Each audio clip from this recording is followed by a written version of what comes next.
que hizo fue diseñar una estructura que la Constitución de Montecristi la copió idéntica. Y por eso encantaron al país los de Montecristi, hablando de tantos derechos como tiene nuestra Constitución. Quizás la Constitución más reconocedora de derechos de todo el mundo. Y nos mantuvieron entretenidos durante todo el debate de Montecristi con los derechos y las garantías. Por otro lado, en secreto, sin socializar esa parte orgánica, fueron estructurando el poder. Tuvimos una Constitución con derechos, con garantías y con un poder dueño de las garantías. Entendámonos. ¿Cómo son las garantías en la Constitución ecuatoriana? Artículo 84, garantías normativas. Es decir, toda norma jurídica, para que tenga validez por forma y contenido, debe ser adecuada y compatible con los derechos constitucionales. 2. Garantías institucionales. Esto es, las políticas públicas a las cuales son a cargo del Ejecutivo. Y con un mandato siempre señero. Ninguna política pública puede, por favorecer a las mayorías, vulnerar derechos de las minorías. Artículo 85, numeral 2 de la Constitución de la República. Y tercero, en subsidio, en forma secundaria, de fallar estas dos garantías, las garantías jurisdiccionales. ¿Qué sucede en el Ecuador? El Poder Ejecutivo, el Poder Legislativo, uno solo. Por lo tanto, ni el Poder Legislativo podía dar las garantías normativas, ni el Poder Ejecutivo con las políticas públicas podía respetar los derechos de las minorías, y no lo hicieron. Por lo tanto, la alternativa, ¿cuál es y cuál era? Los jueces. Los jueces deberían garantizar la falencia y la vulneración de los derechos. ¿Qué hizo el poder? Capturó a los jueces. ¿Cómo los capturó? Apropiándose del Consejo de la Judicatura. Ese ente que debía servir para separar poder ejecutivo y poder judicial, lo que hizo fue unirlos y ponerlos bajo la mansedumbre o con la mansedumbre ante el poder ejecutivo. Y así se inicia. Primero, ¿haciendo qué en el Ecuador? Primero, prohibiendo a los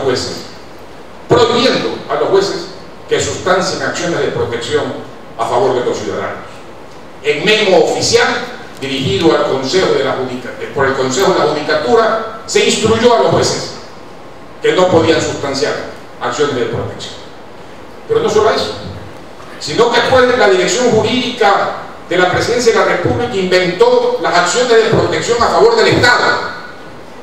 Y de ahí para adelante los ministros de Estado interponían acciones de protección para defender los derechos del poder. ¿Quién entiende esto en este país? Y comenzó raudamente la captura. Y juez rebelde, verbigracia, juez imparcial, tenía que ser sometido al régimen del Consejo de la Judicatura.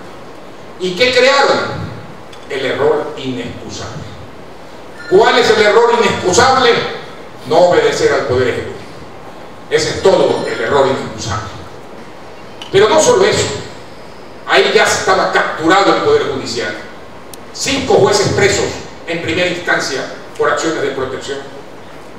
5 jueces que fueron condenados por prevaricato a 4, 6 y 8 meses de prisión por sublevarse en las acciones de protección. Pero no terminó la contienda. Y nadie se ha dado cuenta en el Código Orgánico Integral Penal de que lo primero que hace el Código Orgánico Integral Penal es romper el principio limitante del poder punitivo más viejo de todos los estados del mundo, el principio de legalidad. El principio de legalidad, que fue con el que nació el derecho penal liberal. No puede haber delito sin ley previa, no puede haber pena sin ley previa, no puede haber proceso sin ley previa. En el Ecuador, lean el artículo 5.1. Se respeta el principio de legalidad y también es principio de legalidad los mandatos que haga cualquier otro poder normativo con esa categoría. Eso dice el artículo 5.1.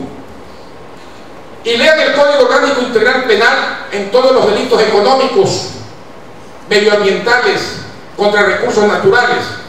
Todos no describen la conducta por el legislador, la remiten a los reglamentos del Ejecutivo. Por lo tanto, las conductas que van a ser adecuadamente típicas son las que por reglamento dicte el presidente de la República. Comienza la parte normativa penal, comienza a inundar a la sociedad ecuatoriana. Y ustedes lean que las leyes penales en blanco, actualmente en todo el capítulo económico y tributario, está presente. Solo el Ejecutivo describirá las conductas que son punibles, no el legislador. Y eso está en nuestro Código Orgánico Integral Penal. Una avanzada más del Ejecutivo y ahora con el arma o el instrumento penal. El sistema acusatorio cuyo titular en el ejercicio de la acción es el fiscal. El fiscal es el que maneja el proceso durante la etapa de indagación previa y durante la etapa de instrucción fiscal. El único dueño del proceso es el titular, el fiscal. El juez de garantías solo puede intervenir en el caso de vulneración de garantías constitucionales. Pero el fiscal es el dueño de los hechos.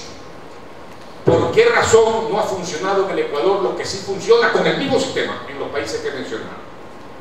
Porque en los demás países la prisión preventiva es la última de las medidas cautelares que se adoptan.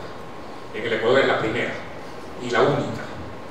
Y juez de lo penal que a pedido del fiscal no dicte el auto de prisión preventiva comete error inexcusable. Tiene que irse a su casa o irse preso, porque acompaña a los delincuentes, apoya a los delincuentes, como lo dice un ministro cada vez que interviene en las ruedas de prensa con chaleco antibalas, creyendo con eso decirnos: todo el que está preso es culpable. Y así se inician los procesos penales en el Ecuador.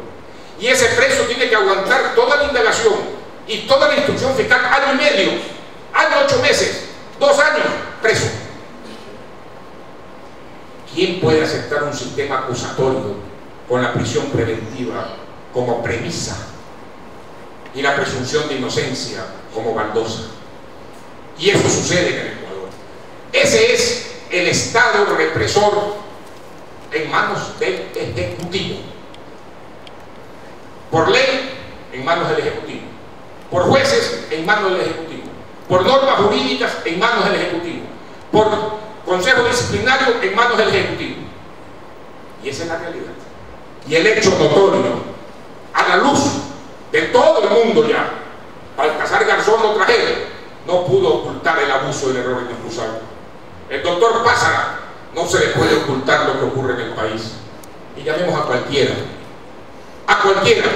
y veremos la mano política manejando el Poder Judicial para intereses políticos o para salvar al Ejecutivo de futuros juicios políticos en cortes penales internacionales, y no digo solo interamericanas, sino más allá de esas. Esa es la realidad del Ecuador, y hay que decirla mientras podamos decirla. ¿Para qué? Solo por una satisfacción: no dejarle a mis hijos un país como el que yo vivo. Muchas gracias.